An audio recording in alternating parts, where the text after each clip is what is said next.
Y ha tenido la gentileza, en medio de tanta convulsión, de estar acá con nosotros en La Pizarra, acá en AM750 en la Argentina, en Patria Nueva en Bolivia, en Radio Sonora en México, en La Base en España, en Sin Antena en Paraguay, en Radio Pichincha en Ecuador. Estamos en muchas partes.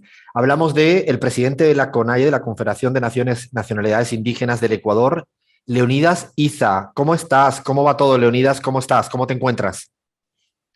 Un saludo cordial, estimado Alfredo, un abrazo fraterno de lucha y de rebeldía a todos nuestros hermanos latinoamericanos y así también en todas las otras latitudes de nuestra madre tierra. Estamos bastante intensos, hay mucha actividad, mucha reacción del pueblo ecuatoriano. Este no es un tema de la convocatoria de un dirigente, sino realmente es el efecto, la reacción de las políticas neoliberales que ha generado una condición de pobreza en nuestra gente y que muchas veces nos salen a explicar con números, pero en la vida práctica no se comen los números, se comen alimentos y los alimentos están caros. Lo que está pasando en el Ecuador seguramente está pasando en Latinoamérica y en el mundo. Por ello hemos dicho que el modelo neoliberal que gobierna el mundo y que están obligando a nuestros estados, necesariamente tiene que pasar por la unión, por la unidad de todos los seres humanos a nivel global. Si no se derrota políticas a nivel global, lógicamente los efectos directos que tienen nuestros países se vuelven incurables. Por lo tanto, el modelo capitalista, el modelo neoliberal, lo único que ha hecho es fábrica de millones de pobres y concentración en pocas manos. Uno jamás puede aceptar como algo natural. Peor, como una cuestión normal, la demencia de que un ser humano tenga la capacidad de comprar el 50% de la humanidad. Eso me parece ya desastroso. Eso es lo que produce este modelo. Perdone, los efectos que están instalados en nuestros territorios es por las decisiones globales que están tomando como modelo para aplicar y para seguir sacando sus tasas de ganancia. Esta semana, Leonidas, para toda América Latina, para Europa, para el mundo, salta Ecuador, como a veces pasan, ¿no? La gente que no conoce los procesos le llaman la atención que ocurre algo puntual y se ponen todos los focos. Lo que ha ocurrido ha sido, Leonidas, tú, presidente de la CONAI, un dirigente, que ha estado con nosotros en la pizarra hace tiempo hablando en otros términos, eres detenido como autor intelectual de una protesta social. A mí me gustaría que le explicaras al mundo, a América Latina, primero, qué estabas haciendo y cómo ocurre tu detención. Es algo humanamente, no por lo que pasa tu persona, pero para explicar hacia afuera el nivel de injusticia que vive tu país, que estás viviendo tu proceso, tu organización social.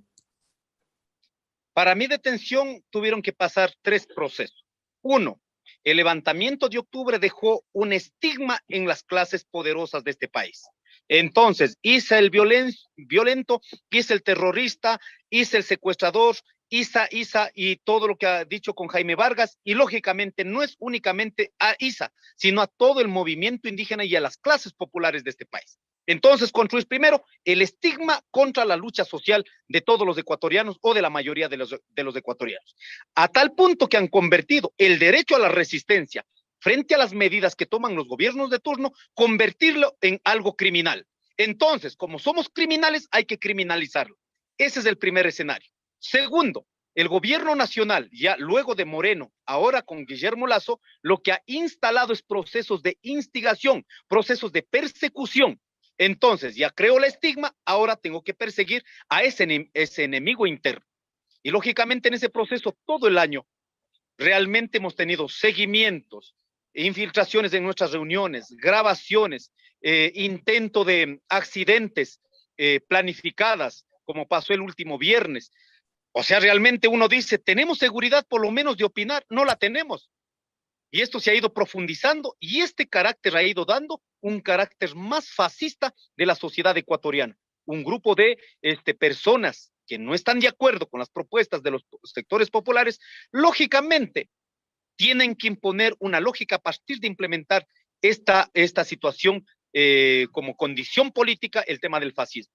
Y un tercer tema, mientras tanto el movimiento indígena aperturados con todo el insulto, con todo el seguimiento, con toda la persecución, con toda la criminalización, sin embargo, apegados a esta idea de la democracia comunitaria, apegados a la democracia del país, hemos dicho, vamos a garantizar y vamos a agotar hasta el último, en contra de los insultos, en contra de todo, vamos a garantizar los diálogos. Es así que el movimiento indígena, el 11 de junio, o sea, hace un año y algunos días más atrás, presentamos 6 puntos en ese momento, 6 puntos al presidente de la República. No tenemos respuestas, fuimos del 4 de octubre a otra mesa del diálogo. Aquí incrementó un punto más, la lucha contra las privatizaciones. Fueron 7 puntos. Tampoco tenemos respuestas. El 10 de noviembre fuimos nuevamente a las mesas de diálogo sobre los mismos puntos. Tampoco hemos tenido respuestas. Lo único que hemos tenido es, como dije, el primero y el segundo, estigmatización y persecución. Y un tercer tema, perdón, este sucedió y lógicamente fuimos decidiendo. El ahora ponernos de pie no ha sido una decisión de Leonidas, y eso hay que dejar el mensaje al mundo. Ninguna lucha sostenida desde los pueblos va a ser únicamente decidido por sus dirigentes. Para que un dirigente pueda dirigir una lucha, tiene que ser sostenida y construida desde sus territorios. Y eso es lo que hemos hecho nosotros. Y finalmente, fuimos a la movilización, como pasó en el escenario 2019, se ha logrado instalar desde los medios masivos de comunicación, en este caso, ignorando la realidad de la gente. Sí, hay una cuestión, hay una propuesta, una protesta violenta, y a veces también han aprovechado de las situaciones que en el escenario social hay mucha inseguridad, mucha delincuencia en nuestra sociedad en este momento. Creo que estamos en la referencia internacional, pero no por buenas cosas, sino por este tema de la inseguridad, de la delincuencia, del narcotráfico. Y lógicamente eso pretenden trasladar a los manifestantes. Y ahora, bueno, frente a la detención, a mí me ponen, en este caso, el día lunes a las 12 de la noche, ya al amanecer del martes, ponen, en este caso, como un delito flagrante. O sea, para mí, ahora ya entendiendo más del tema jurídico, lo que está claro es que me secuestraron, porque jamás me leyeron mis derechos en el momento de la detención, jamás hubo ninguna acción concreta para que diga que sobre estos hechos le estamos deteniendo, porque a partir ya estaban las vías habilitadas totalmente, no había ningún enfrentamiento, ninguna relación con ninguna autoridad policial ni de ninguna del Estado. Lógicamente, hacen una emboscada con 6 camiones de militares y con la fuerza, con la Policía Nacional. Entonces, hacen una emboscada con los camiones y proceden los policías. ¿Dónde te encontrabas tú, Leonidas? ¿En qué lugar te encontrabas físicamente? Físicamente estaba en la vía que todos los carros transitaban desde Quito hacia la ciudad de La Tacunga. No estaba en un lugar privado, en un montículo de tierra o quemando llantas en absoluto. Los vehículos todos estaban transitando por la Panamericana E35. Entonces, al único carro que le hacen la emboscada es al vehículo donde trasladaba mi persona. Entonces, allí prácticamente, luego de 35 minutos, me hacen el secuestro en la provincia de Cotopaxi, que es una jurisdicción, y me trasladan para hacer la lectura, en este caso para hacer la lectura de mis derechos. ¿Por qué me están deteniendo? Hacen en otra provincia, o sea, en la provincia de Pichincha. Luego, eso también seguramente analizaron, no sirvió, no lo sé qué pasó ahí en términos internos de ellos. Me leen nuevamente mis derechos, que señor Leonidas Issa, usted está siendo detenido por un acto flagrante por el delito de sabotaje y terrorismo. Sabotaje y terrorismo, te dijeron, Leonidas. Sabotaje y terrorismo, por la cual me detuvieron por sabotaje y terrorismo, que ya en este momento estoy, en este caso, ya pasado a audiencia de juicio y con prisión preventiva por paralización de servicios públicos. Pero me detuvieron por sabotaje y terrorismo. En el momento que hacen aquello, entonces me registran. En el registro, ¿no es cierto?, que hacen, en mi bolsillo encuentran 1 metro, para que sepa Latinoamérica, 1 metro, las llaves de mi casa, $1.55 y una moneda de 2 euros. Esas son las evidencias para declararme saboteador y terrorista del Ecuador. Luego de aquello, me pretenden hacer firmar, en este caso, que hicieron lectura de mis derechos, pero en la ciudad de Quito. Lo que querían es naturalizar la denuncia en Quito. ¿Para qué? Para que sea conocido por los jueces de Quito. Yo lo que había dicho es, yo voy a firmar cualquier documento solo si es que se dice la verdad. Me detuvieron, me secuestraron en la provincia de Cotopaxi al ingreso a Pasto Calle, me trasladaron a la frontera entre las 2 provincias, leyeron la primera vez mis derechos, luego vuelven a leer ya en la Fiscalía de Flagrancia en Quito. Entonces, si es que no está así, simplemente no puedo firmar ningún documento. Y cuando digo esto, Se supone que en términos legales, a nivel nacional, a nivel internacional, todos tenemos, hasta un delincuente común y corriente, tiene derecho a su abogado y tiene derecho a ¿No te comunicarse con su familiar. permitieron, Leonidas? Jamás permitieron que pueda yo conversar con mi abogado. Y cuando yo decía, por favor, necesito, o sea, 15 horas nadie supo dónde estaba, ni yo sabía, la gente si sabía o no sabía. En esas 15 horas yo había solicitado reiteradas veces, necesito hablar con mi abogado, y lo único que decían los que controlaban con todo el armamento, lo único que decían es que debemos recibir la orden superior para poder proceder a aquello. Ahora sé que solo podemos acceder a nuestros derechos con la orden de alguien, ¿no? Y además de eso, es lo más grave. Cuando el documento me quieren hacer firmar, dice, ya han comunicado con un familiar mío, un primo mío, que se llama Leonidas Isaquinatoa, pero digo, comunicaron y ellos dicen que sí. Ahora que salgo y le pregunto a mi primo, digo, oiga, pero ustedes se han sabido, se han comunicado con ustedes, con familia, dice, jamás comunicaron. Entonces, incluso atribuyeron un nombre que jamás, uno de los familiares míos, jamás fueron comunicados. O sea, una Tenía falsedad derecho. procedimental, además de todo, una falsedad procedimental en medio de toda esta situación absolutamente fuera del Estado de Derecho. Efectivamente, efectivamente. Y ahora en términos jurídicos, uno también un poco más ilustrándome, pero además de eso, yo tenía derecho de comunicar con mis hijos, con mi esposa. O sea, no podía hacer que 15 horas no sabían dónde estábamos. Y en efecto, eso generó también una reacción muy dolorosa en mi familia, por la cual, bueno, prácticamente me trasladan de Cotopaxi, en la frontera, en las dos provincias, ya en territorio de Pichincha, supuestamente leen mis derechos, en flagrancia vuelven a leer y pretenden legalizar una lectura de derechos que jamás ocurrió en el lugar de los hechos. Luego trasladan al colegio militar Eloy Alfaro, donde estaba Te esperando. trasladan particularmente a ti personalmente a un colegio militar. Sí, a mí personalmente, en un vehículo de las Fuerzas Armadas, de la policía, perdón. Entonces me trasladan en un helicóptero de las Fuerzas Armadas. En este caso, de las Fuerzas Armadas del Ejército Ecuatoriano, trasladan a la ciudad de La Tacunga, al aeropuerto, a la base militar en Cotopaxi. Luego me trasladan a la cárcel. De la cárcel nuevamente me trasladan al aeropuerto y finalmente es aquí donde se da la audiencia de flagrancia, en este caso a las 9:45 de la noche. Yo apenas pude comunicar a las 3, 4 de la tarde con el abogado, donde yo había dicho que estoy bien y que necesitaba que por favor ayuden garantizando, en este caso, que por lo menos participen en la audiencia de flagrancia. Cuando llegaron prácticamente mis abogados llegaron sin documentos, porque la fiscalía jamás pasó los documentos, porque antes de eso debían tener, en este caso, una relación con mi defensor para que puedan pasar los documentos, puedan revisar y puedan hacer la defensa correspondiente. Jamás Leonidas, pasó aquello. una Y pregunta que tengo es, pero a la vez que decían que era un tema de flagrancia, te plantearon que eras autor intelectual, lo cual hay una contradicción tanto jurídica como conceptual. ¿Por qué se da esa cuestión de que luego buscan la vía de autoría intelectual, que es algo diferente al que haberte agarrado como in situ, que es lo que significa el otro concepto? yo realmente en términos jurídicos vamos a defender con verdad, pero las contradicciones que han tenido en sí mismo, pero está legalizado en este momento. La fiscalía, una vez declarada que fue legal, porque nosotros atribuimos que fue ilegal, arbitraria, por la detención, el secuestro mío, pero la fiscalía dijo que no estaba perfecto y eso efectivamente la jueza dio paso. Dijo que sí, se ha dado un procedimiento legal, en consecuencia, inmediatamente solicitó, en este caso, pasar a juicio y la detención inmediata para la prisión preventiva, en donde solicitó incluso ya de 1 a 3 años. O sea, Por lo tanto, ya han pedido para por, que tú estés preso durante de 1 a 3 años únicamente por protestar, por decidir, ¿no? Respecto a una política económica. Es lo único que has hecho.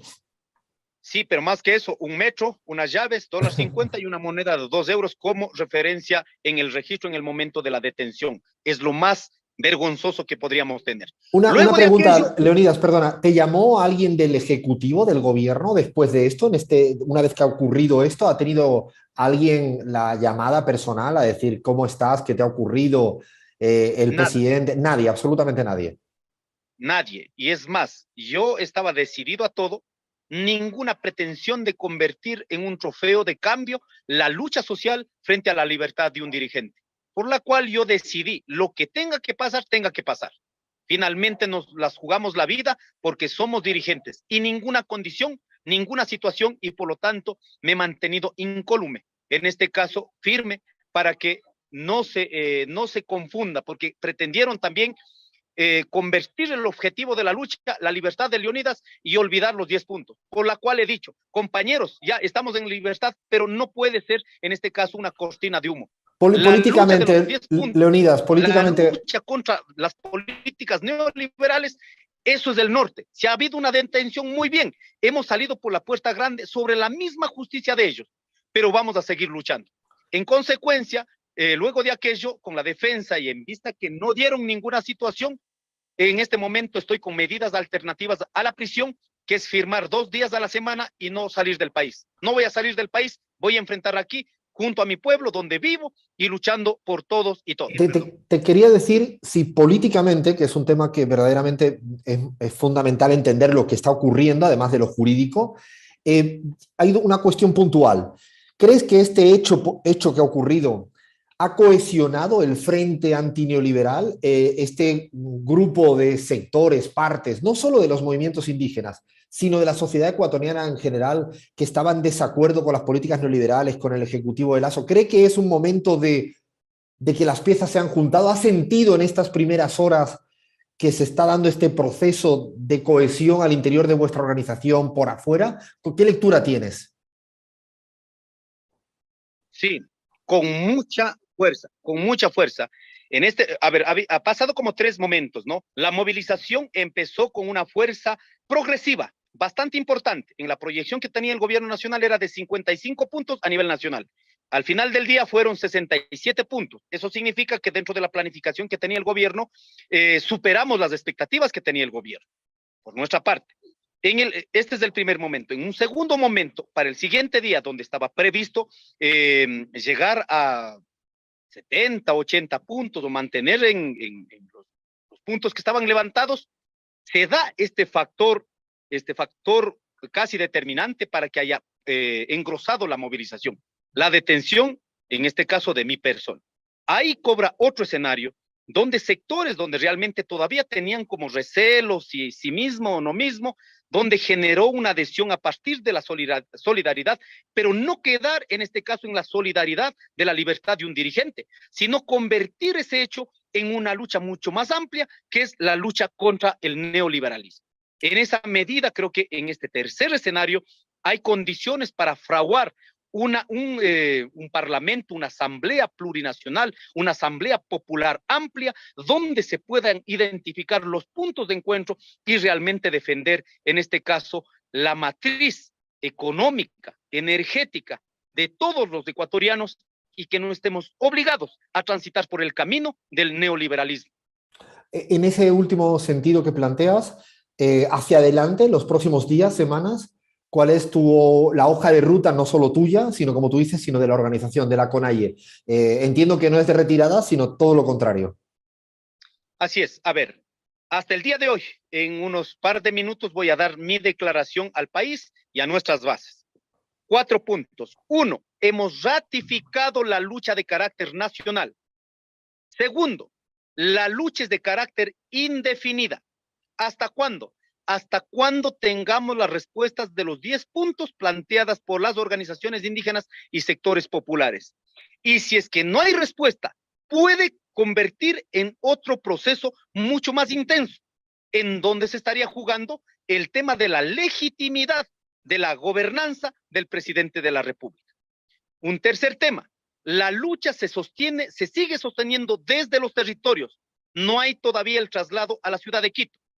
Cuarto tema, en 48 horas, el día de ayer que tomamos esas decisiones, se preparan condiciones físicas, condiciones logísticas, condiciones de organización con las organizaciones sociales en Quito para poder trasladar la marcha de los territorios, trasladar a la ciudad de Quito.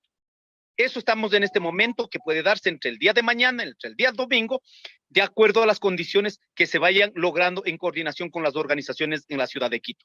Aquí quiero decir, no es una marcha, no es una marcha de indígenas tomando Quito, es una marcha levantada en la propia ciudad de Quito, y lo que ahora vamos a hacer es respaldar la lucha, así como sentimos respaldados desde Quito a nuestras luchas en el territorio. Y por último, Leonidas, ¿qué le dirías al presidente Lasso si te estuviera escuchando, mirándote a los ojos? ¿Qué le dirías al máximo responsable del país en este momento tan difícil para la democracia ecuatoriana?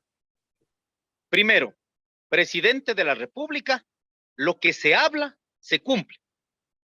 Una mesa de diálogo jamás es para burlar del pueblo. Un diálogo, cuando se va con buena fe, tiene que tener respuestas. Seguramente no todo.